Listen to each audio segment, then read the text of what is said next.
Bismillahirrahmanirrahim. Assalamualaikum warahmatullahi wabarakatuh. Alhamdulillahirrabbilalamin. Wassalatu wassalamu ala rasulillah. Sayyidina Muhammad wa ala alihi wasallam. Alhamdulillah, kita bersyukur kepada Allah Subhanahu wa taala atas segala nikmat yang masih melekat pada tubuh kita sehingga kita masih selalu dalam keadaan sehat walafiat sampai hari ini. Selanjutnya salam dan salawat kepada baginda Nabiullah Muhammad sallallahu alaihi wasallam. Baik para siswa sekalian, kita lanjutkan pembelajaran pendidikan kemuhammadiyah oleh Pak Nasir. Masih di semester ganjil ini di tahun 2020, masih belajar dari rumah. Setelah yang lalu kita sudah belajar di bab 2. Bab 2 kemarin hanya 3 pertemuan. Ya, kita hari ini di bab 3. Jadi bab 2 kemarin khusus taharah.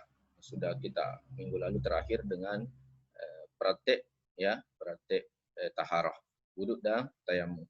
Untuk hari ini kita sudah pindah di bab 3. Nah, sesuai judulnya sudah ada.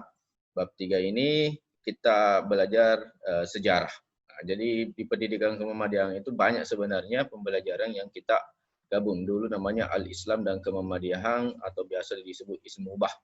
Ya, ditambah bahasa Arab, cuma terpisah bahasa Arabnya sekarang. Bab 3 ini perkembangan dunia Islam pada abad ke-7 sampai ke-18. Nah, untuk hari ini kita pelajari untuk sejarah perkembangan dunia Islam bab 7 sampai abad ke-7 sampai abad ke-10. Itu yang kita pelajari dulu. Ada 2. Baik, untuk di bagian A ini kita akan belajar kejayaan Islam di Baghdad dan Cordova abad ke-7 sampai abad ke-10. Berarti kurang lebih 300 tahun lebih kita Islam berjaya di 2 kota besar di dataran Islam pada waktu itu.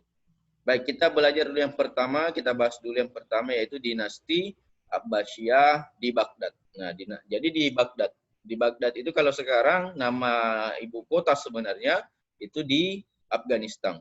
Nah, di Baghdad itu ibu kota Afghanistan. Jadi dulu tahun 700-an itu Khalifah Islam pada waktu itu begitu berjaya. Nah, jadi sesuai judulnya, Islam begitu berjaya di sana dengan ilmu pengetahuannya. Nah, jadi khusus di dinasti Abbasiyah di Baghdad ini yang kita bahas adalah peradabannya, kebudayaannya dan ilmu pengetahuannya. Kenapa mereka begitu berjaya dari segi peradaban keilmuan, ilmu pengetahuan? Karena Baghdad ini menjadi kiblat belajar, kiblat pelajar, kiblat orang mau ke belajar ilmu pengetahuan. Karena di sana sultannya, khalifahnya itu, pemimpinnya begitu peduli dengan ilmu pengetahuan. Ada Al-Mansur, khalifah kedua ini begitu pedulinya dengan pendidikan sehingga mendirikan perpustakaan.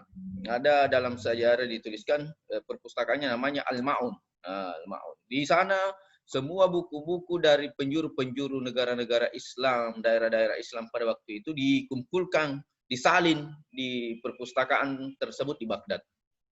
Itu gedungnya luar biasa besar, buku-bukunya ratusan ribu barangkali, ditulis pada waktu disalin dan diterjemahkan dari bahasa Arab ke bahasa asing karena saking banyaknya orang yang belajar. Bukan hanya orang Arab yang belajar di Baghdad pada waktu itu, karena melihat kejayaannya Baghdad begitu peduli dengan pendidikan, begitu berjaya di dalam peradaban, sehingga Baghdad ini menjadi pusatnya, menjadi center daripada pelajar-pelajar ya, baik Islam terutama yang ingin belajar ilmu pengetahuan, bukan hanya agama, tetapi mereka jadikan kiblat untuk menuntut ilmu di sana. Jadi ini sekilas saja kita pelajari, khusus yang menjadi peradaban di dalam kebudayaan dan ilmu pengetahuan di Abbasiyah. Jadi sekali lagi, dinasti Abbasiyah ini ada di Baghdad antara tahun 762. Ini ada 762 di Baghdad, Afghanistan kalau sekarang. Yang kedua, yakni namanya dinasti Umayyah Andalusia di Cordova. Nah, di mana ini, Pak? Ya, di Irak apa di Iran? Bukan. Ini adalah dataran Eropa, benua Eropa. Nah, jadi Andalusia itu nama sekarangnya adalah Spanyol. Nah, jadi Andalusia ini itu sebelum bernama Spanyol yang kita kenal hari ini, waktu dikuasai oleh dinasti Umayyah orang-orang Islam, itu bernama Andalusia. Ya. Sedangkan Cordoba ini adalah kotanya tadi. Kotanya di salah satu kota di Andalusia di Spanyol. Sampai hari ini masih ada ini Cordoba. Ya, kalau Anda search di Google itu masih ada. Masih ada di sana. Bahkan jejak-jejak keislaman, kejayaan Islam itu masih ada di Cordova sana di Andalusia. Bangunannya, arsitekturnya, ya, itu masih melekat di sana. Kaum muslimin pun masih ada yang hidup di sana, ya.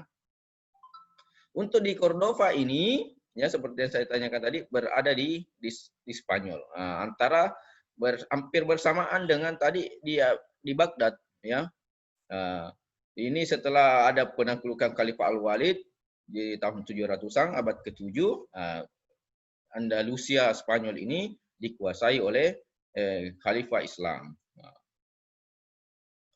Jadi sekelas info, sekelas singkat saja bahwa Spanyol ini, ya seperti yang sudah saya tulis di sini, dikuasai selama kurang lebih 7 abad.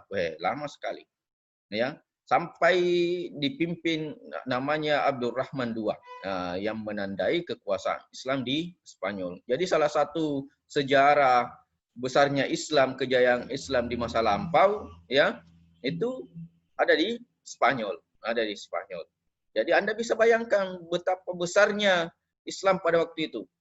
Anggaplah kita ibu kota Islam ada di Mekah, Madinah, maka provinsi-provinsinya ada di Spanyol.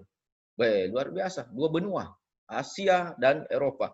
Jadi begitu luasnya daerah kekuasaan Islam pada waktu itu, ya, yang menguasai berbagai negara di penjuru dunia, ya. Jadi luar biasa Islam di masa lampau di abad ke-7 ini, ya.